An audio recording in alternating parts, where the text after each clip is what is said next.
So today marks 4 years to the day that we started to use this 62 kilowatt hour conversion in our AZE0 car.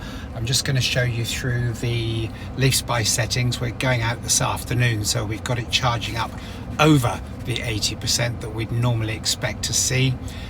This time of year already it's pretty warm. You can see we're showing an outside temperature of 31.5 degrees. So yeah, we've still got the best part of 52 kilowatt hours usable here. You can see from the watts figure that it's charging at that it's getting near to the end of the complete charge and is doing the leaf cell balancing routine. So I'm going to just scroll across to the left here. This one's cell temperatures, and despite the heat at night, it's cooling down nicely.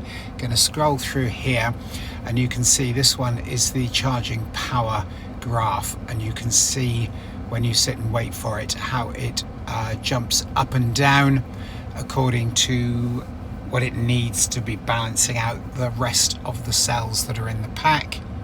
So I'm going to go across now to the health picture, and we're showing 12 millivolts difference, which is really rather nice. State of health still 88% and the HX still 90%.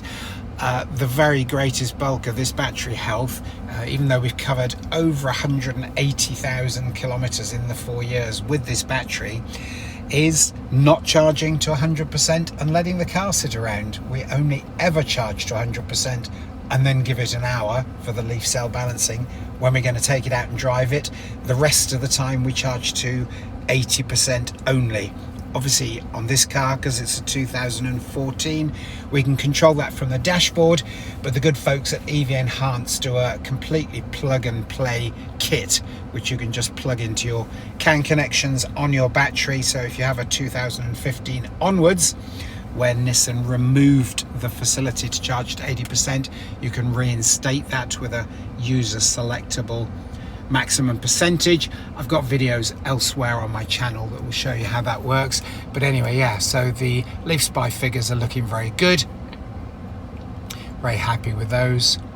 Still quite a warm battery, obviously, because the days are 31 centigrade, so the battery doesn't warm down particularly well when we're using it so regularly.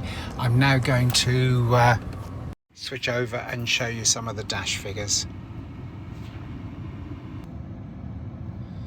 So here we have the real life figures. You can see that the temperature gauge is showing that we've got a relatively warm battery just up above the green section on Leaf Spy. The trip for this month alone is showing 5,600 kilometers. So yeah, we do that very regularly. We're still here showing 269 kilometers of very usable range.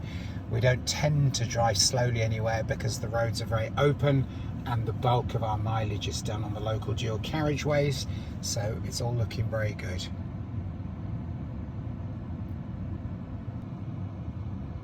You can see that there's nominally 48 minutes of charging time still left.